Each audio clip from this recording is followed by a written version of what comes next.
Some people say acting is lying, right? It's not. It's truth telling. And exceptional acting involves your whole self. It's your voice, it's your body, it's your heart, it's your imagination, it's all of it. So when that's all in there, 110%, it's captivating.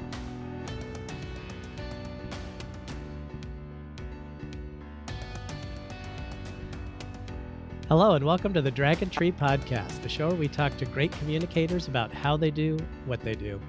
I'm your host, Chris Hobson, and today we're speaking with Julane Havens. Julane is the founder of the Children's National Theater in Washington, D.C. The theater champions research-based education programs that help develop empathy in children. She has also worked in the past as the Associate Director of Learning at the Shakespeare Theater Company, also in D.C. It's great speaking with you today, Julane. Yeah, thanks for having me. Absolutely. Well, can you start by giving us a little bit of background about maybe when you started your career in theater and what first drew you to acting? Yeah, it's funny. I actually don't remember not doing theater. I've just always been a performer. I think I'm really blessed in that I've just always known that's what I want to do. I think it's great people who spend their life, dabbling, trying different things. But I've just always been an actor, always worked in the theater. So I'm really fortunate. I used to put on backyard plays, I guess, living room plays for my family. And I was really lucky in that I had an after school drama program at my elementary school. And I have a funny story about that, which was during my first performance, my first play. I don't remember how old I was. I was getting ready and I put red nail polish on my nails and I spilt the whole bottle down the front of my costume. And that made me hysterically cry because this was really important to me and I wanted to do a good job and I'm sobbing. And my parents left me backstage fully crying, thinking, I'm going to blow it. This is going to be awful. I'm never going to do a play ever again. Go take their seats. I come out on stage. Nothing's wrong.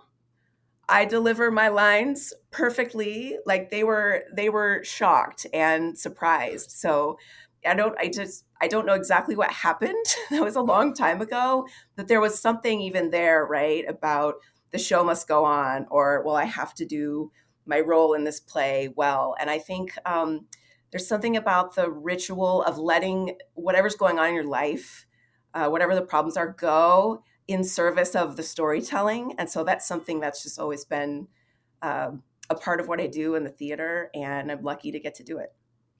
That's so interesting Yeah. so you've been acting, since you were a child. And Mhm. that kind of leads into my next question about, the fact that you founded the Children's National Theater earlier Yeah. this year, Yeah. and you serve as its producing artistic Mhm. director.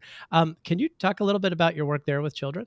Yeah, so our mission is to champion research based theater education programs that help our kids shine. And we do that by offering classes, camps, performance experience starting at age 3, going all the way to 18. And we also work with schools and families on incorporating theater education into their communities.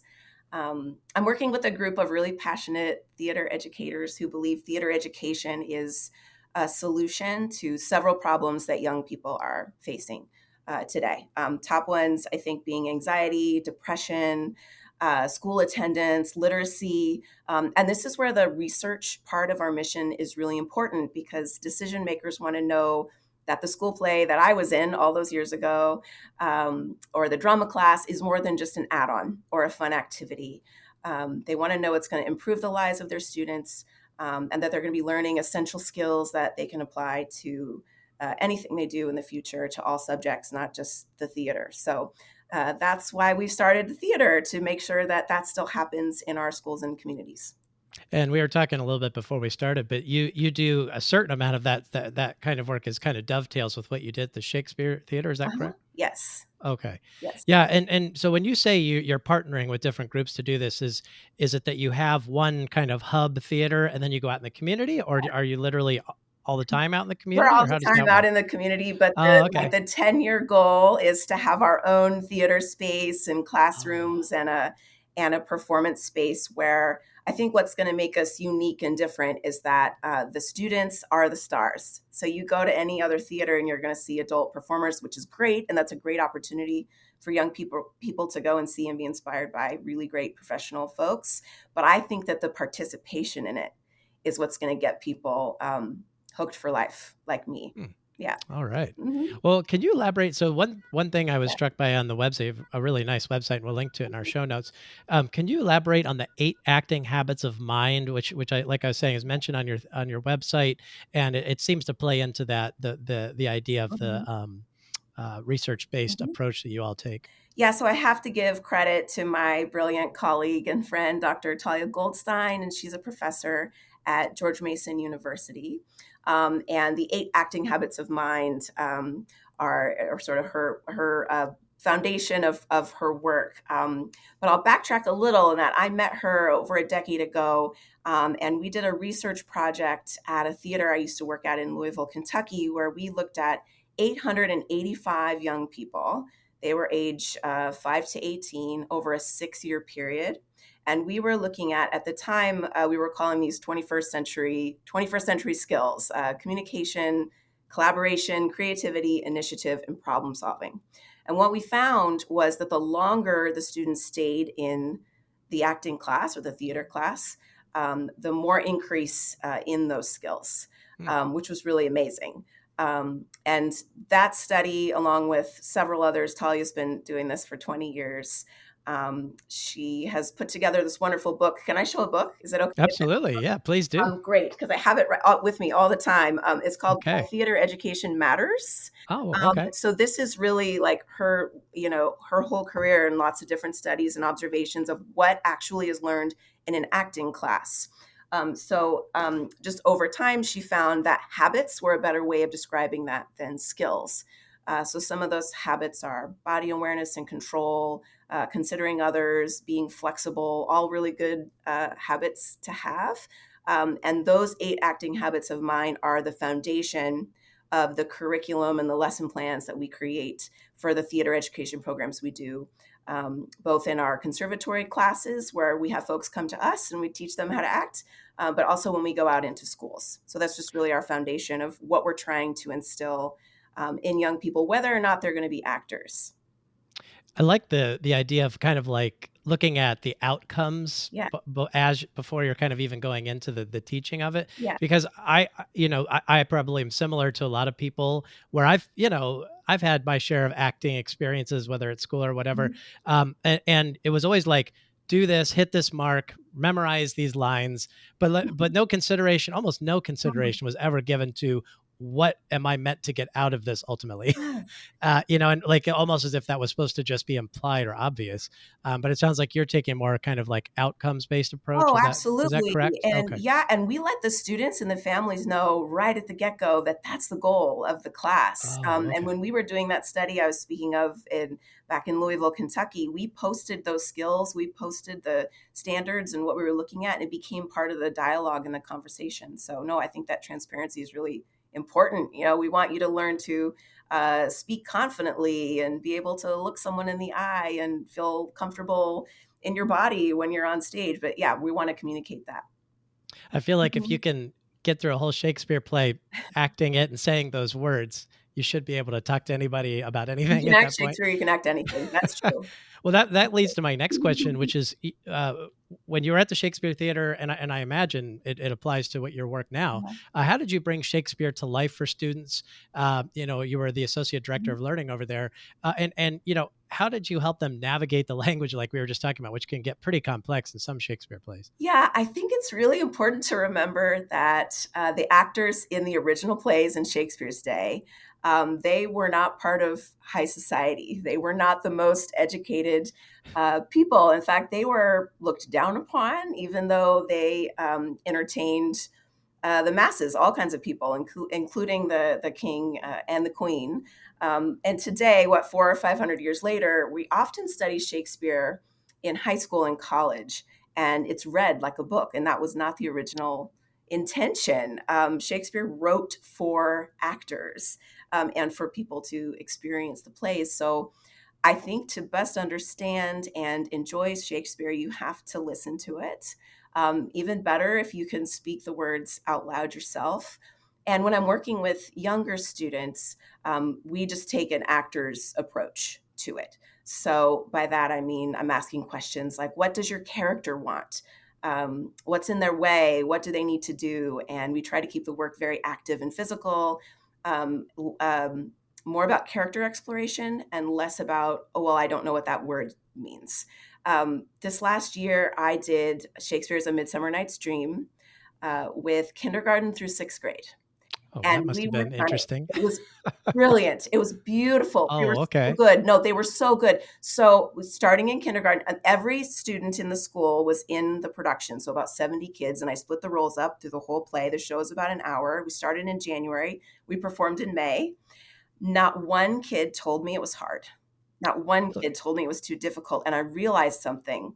We start Shakespeare too late in our schools.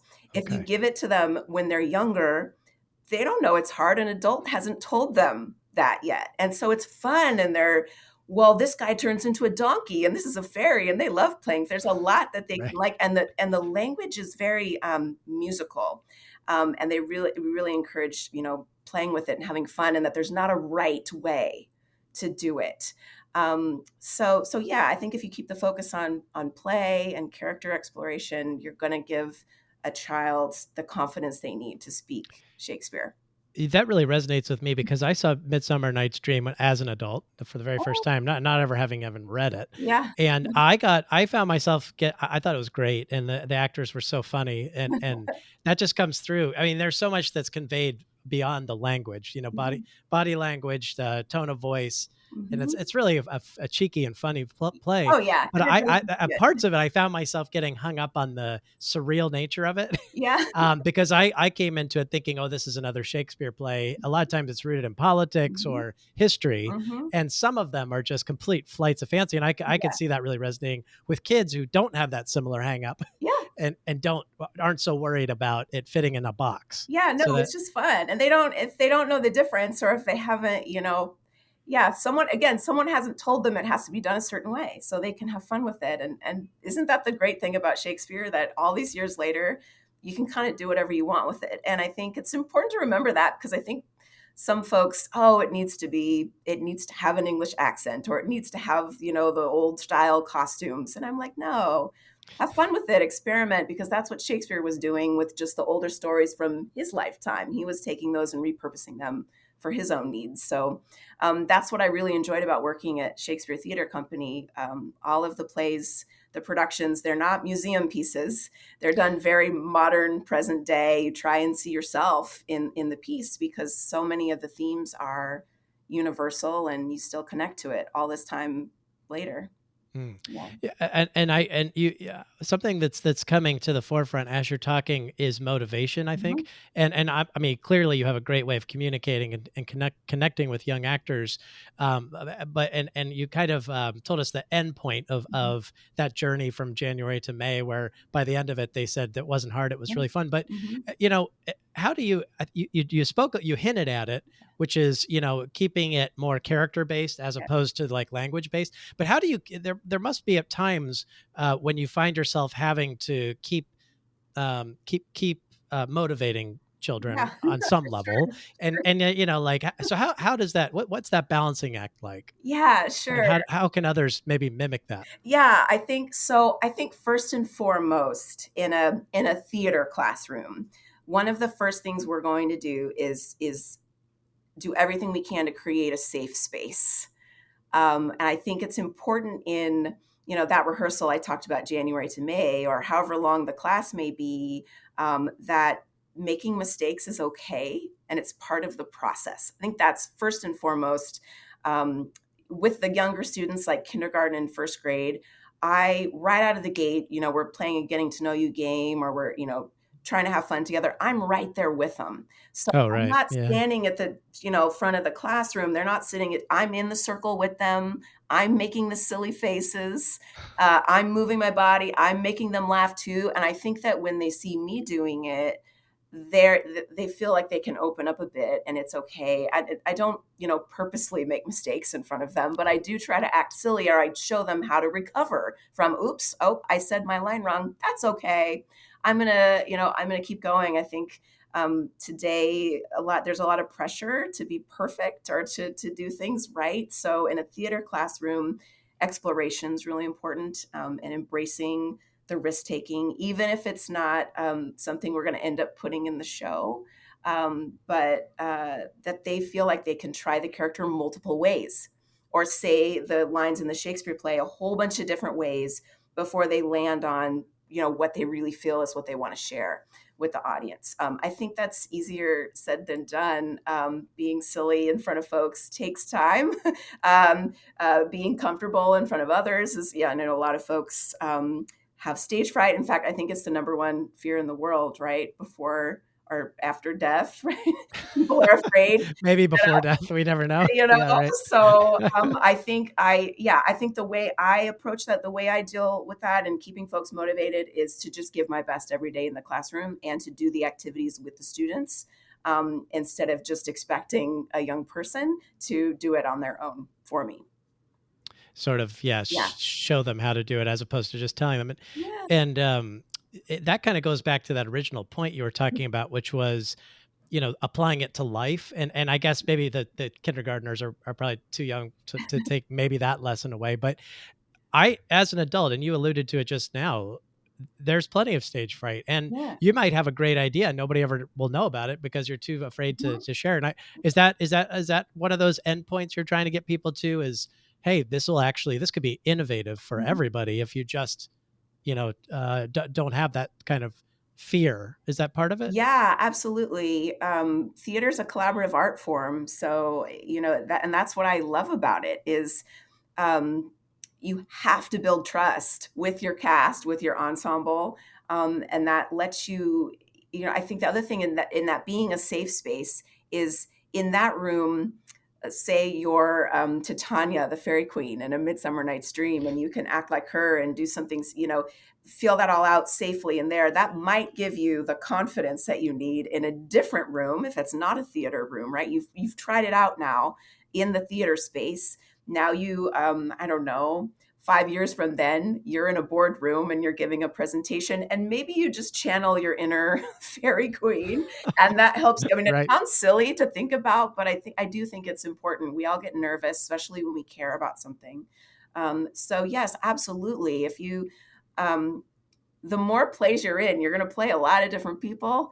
You're going to understand people's behavior, different personalities. And I do think it gives you room to explore that within your own self so that when you are in a room where maybe you're pitching a new innovative idea, you feel more confident to do so.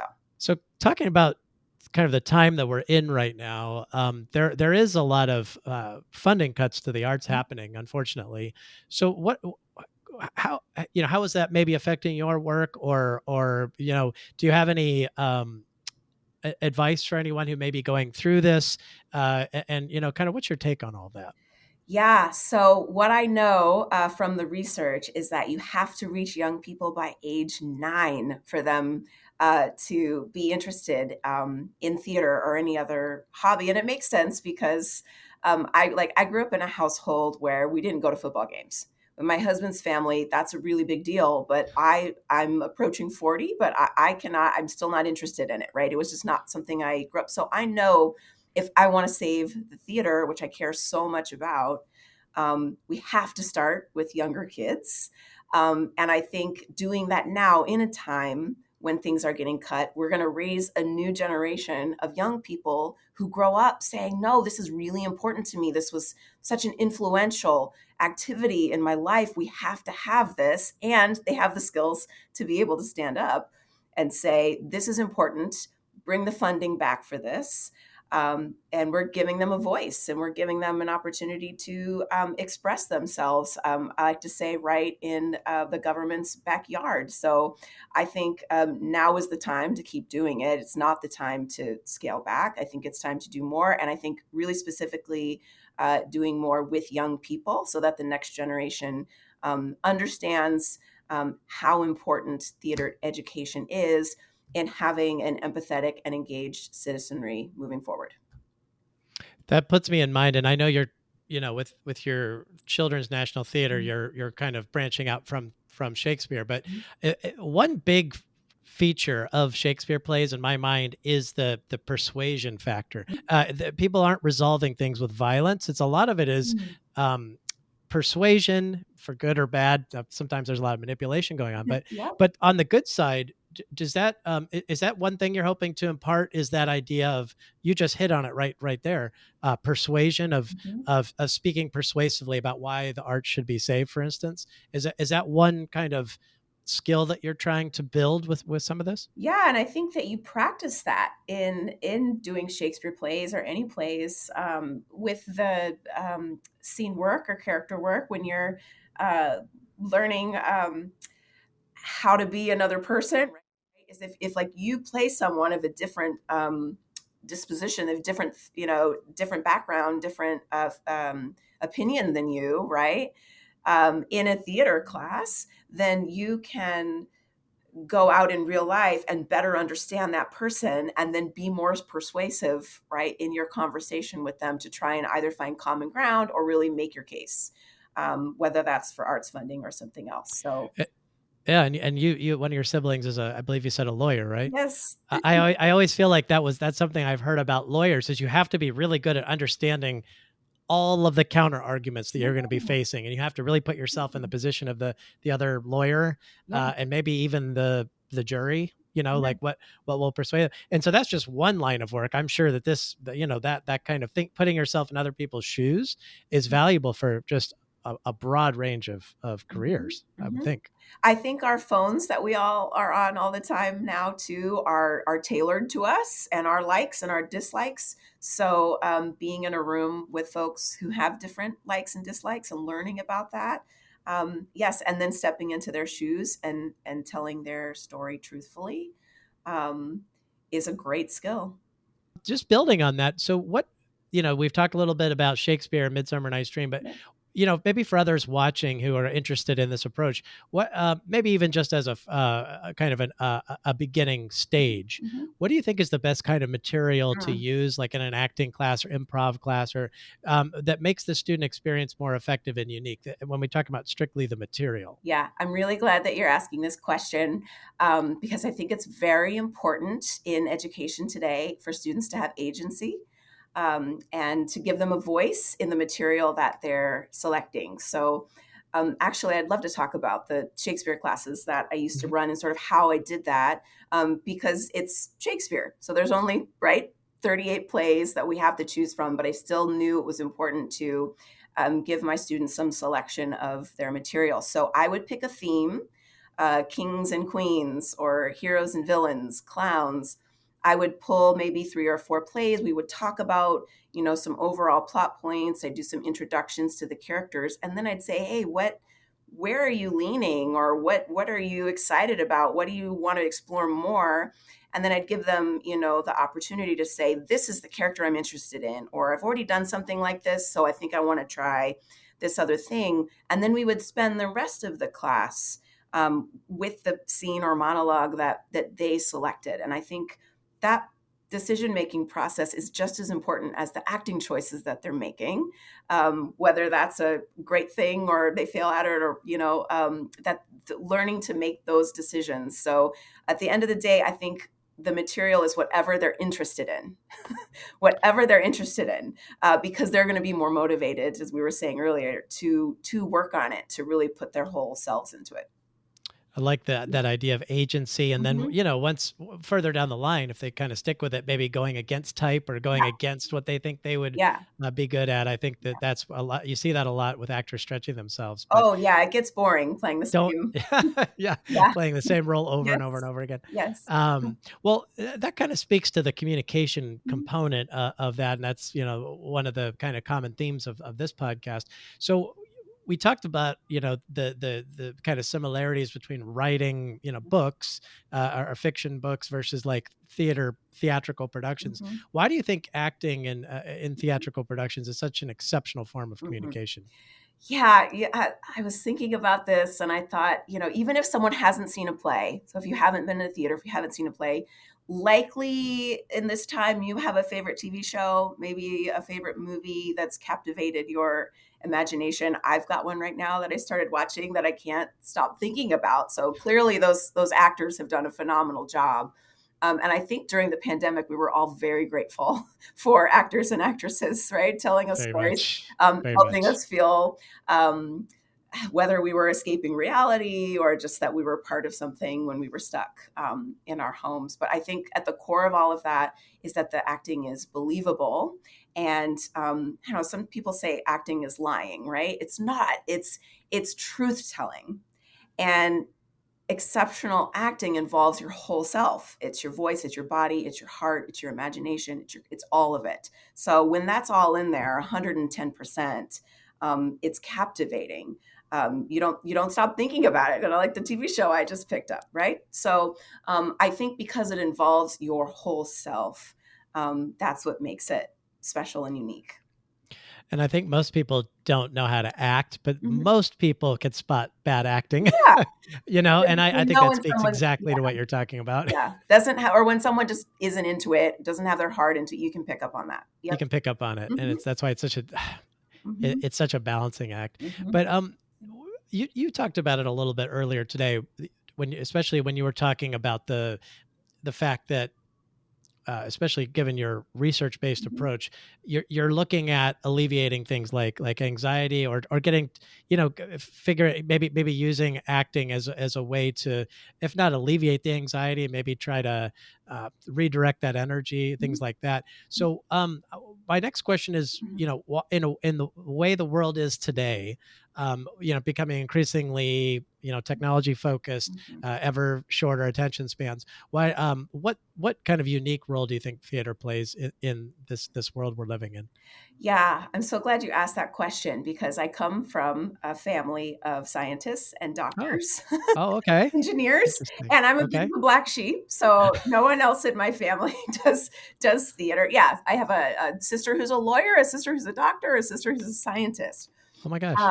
Yes. And so, what I often say is yes, science, technology, important. We need doctors. These are our essential folks, but they have to be able to communicate efficiently. They have to collaborate well together.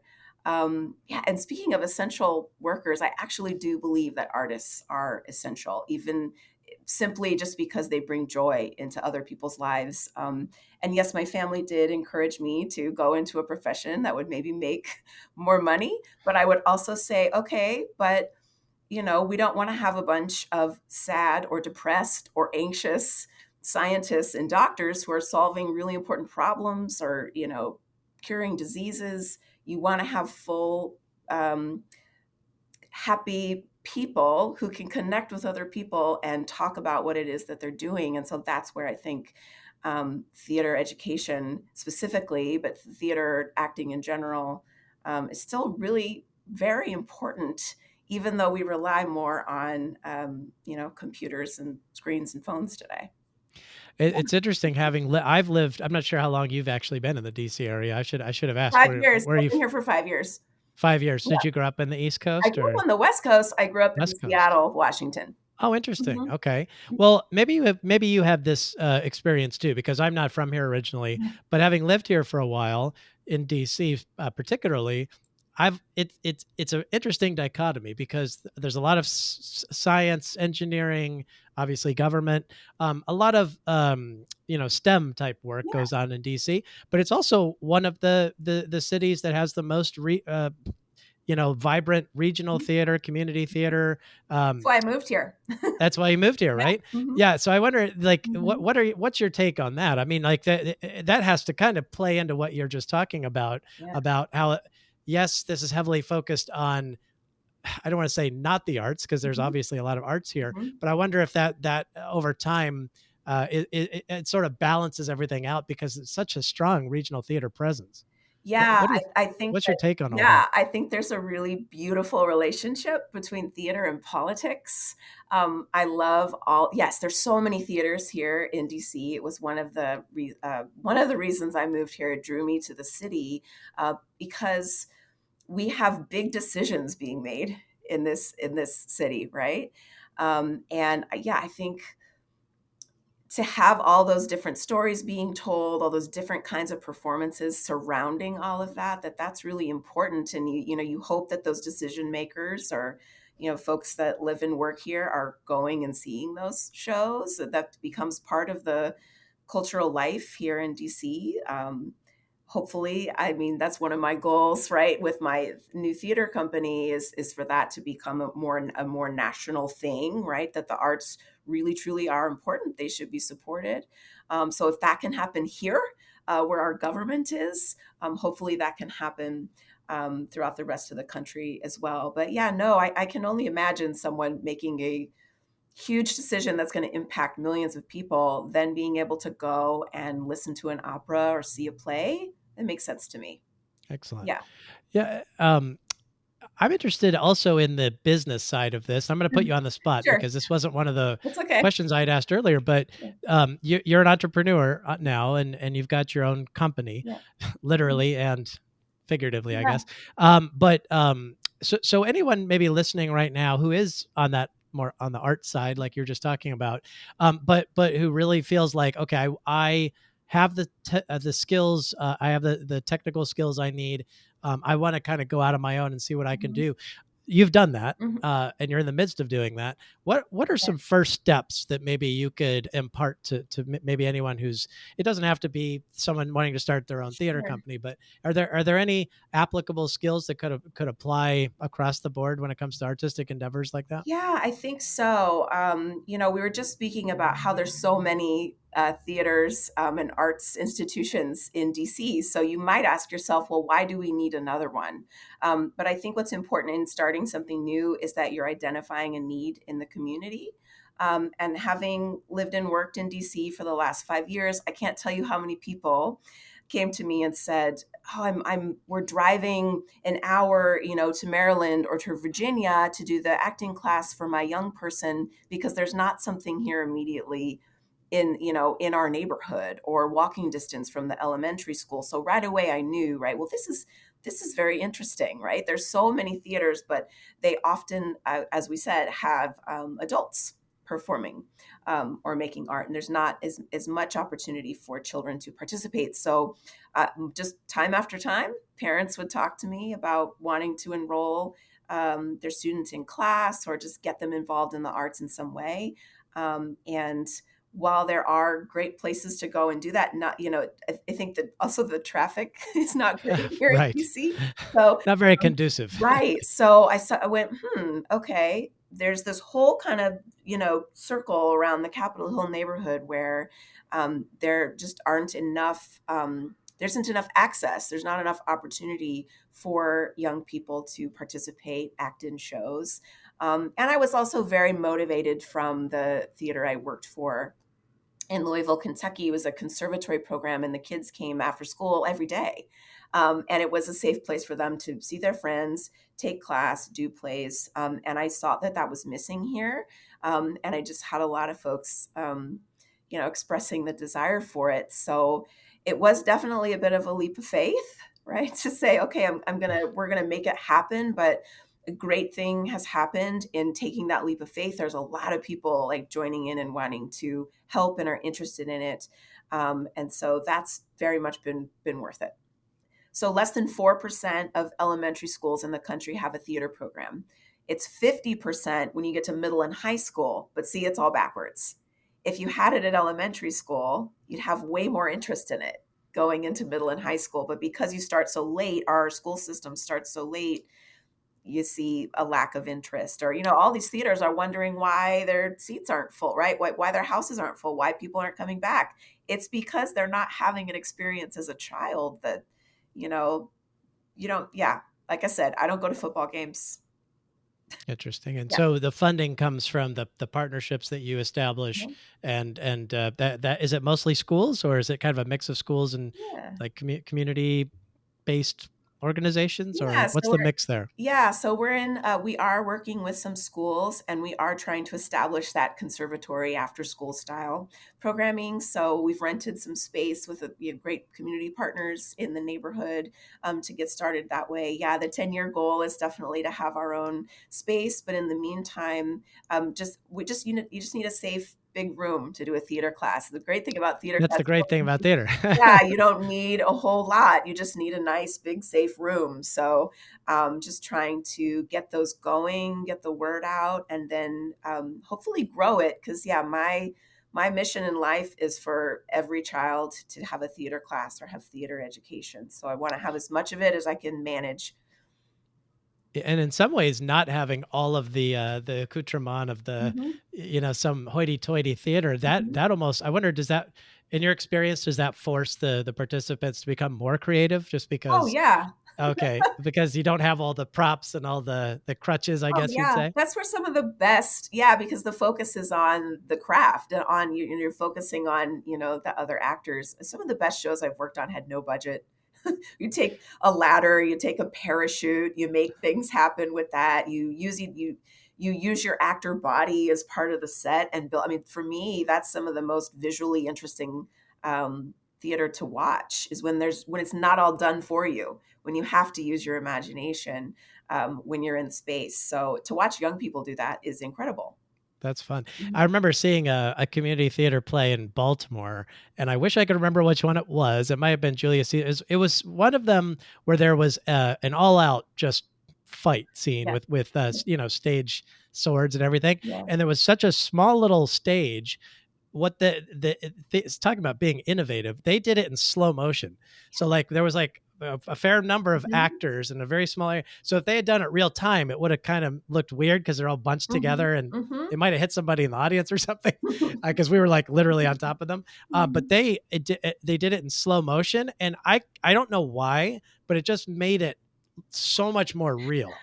Yeah, I can't to this day I cannot explain why, yeah, and it but probably wouldn't have that worked on, like, a TV screen or a movie, but it was no, it would something have been that like, worked why? in the Yeah, theater. Yeah.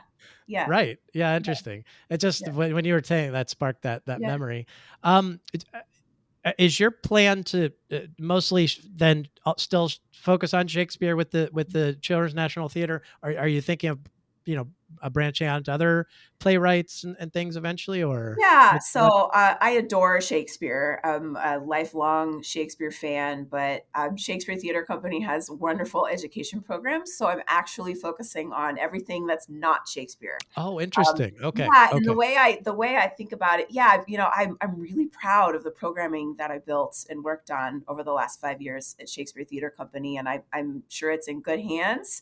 But what I wanna be able to do is, Shakespeare still is a bit of a niche thing for some folks, and I think because some adults pass on that's hard or that's difficult, that there are some kids that, maybe are afraid to try it. So my thinking is if we do a popular musical, or in the fall we do Wizard of Oz because the movie Wicked is coming out. If we can get Mm. kids in a way, yeah, just maybe in a bit of an easier way because it's something they're maybe, again, to the material selection, they're maybe more excited about it or they know more about it.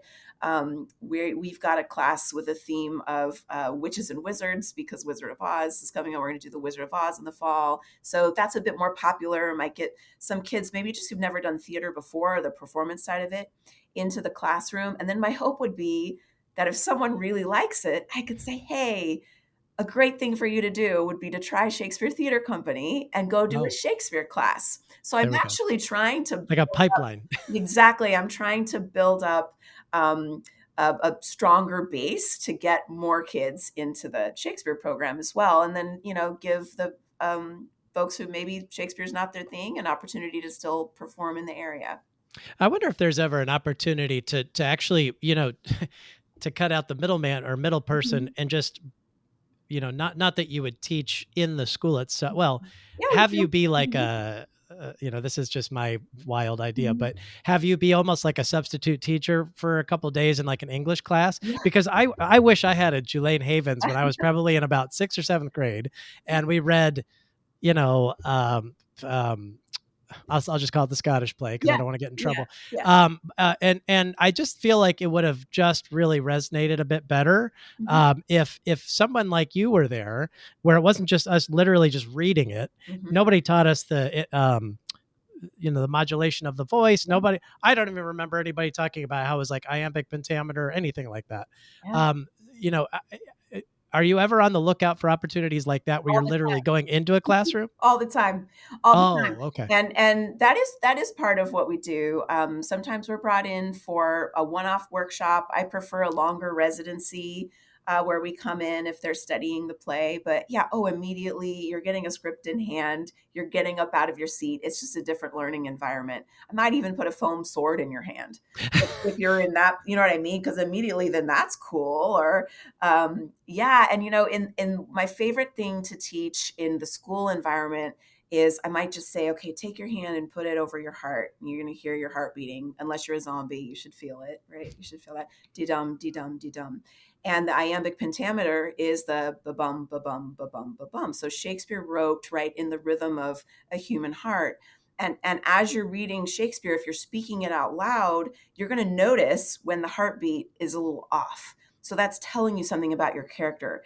So then it's fun for me. You become a bit like Sherlock Holmes because you're looking for that, or you're trying to figure it out, and you're thinking, well, what's happening? Why is the heartbeat off here? Well, they're expressing love to someone, or they're in a Ah, battle scene, all right. And to go through it that way, as opposed to just reading it for plot only, right? But that it's something that is visceral and to be felt. So when I have an opportunity in a classroom, if it's only one time, I try to get them up and get that point across.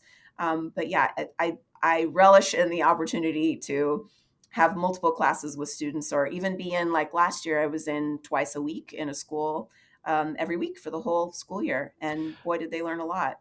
I'm glad you clarified that, because I Mhm. wonder if there's other people who would be listening who are like me, who I was thinking maybe it was like an after school thing where you would go in and it would just be about that. I didn't realize Yeah. that that Yeah. opportunity existed to go Oh into the yeah, classroom. absolutely.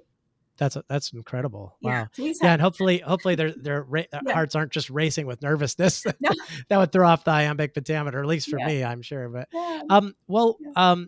yeah, Julane, this has been so amazingly enlightening, and I'm so grateful for you to come here today. If this is part of a much longer discussion, I'm sure. If people want to continue this conversation, where can they find you? Yeah, so our website is nationalchildrenstheater.org. And we have Facebook and Instagram. So if you search National Children's Theater, you can find us there. Excellent. Well, Mhm. thank you so much for coming on, and hopefully we can check in with you in the future, Oh, and I'd love that. we'll see how you are growing in the community. So Oh, thank you I so love much that. for your Yeah. time. Thanks. It's been a pleasure.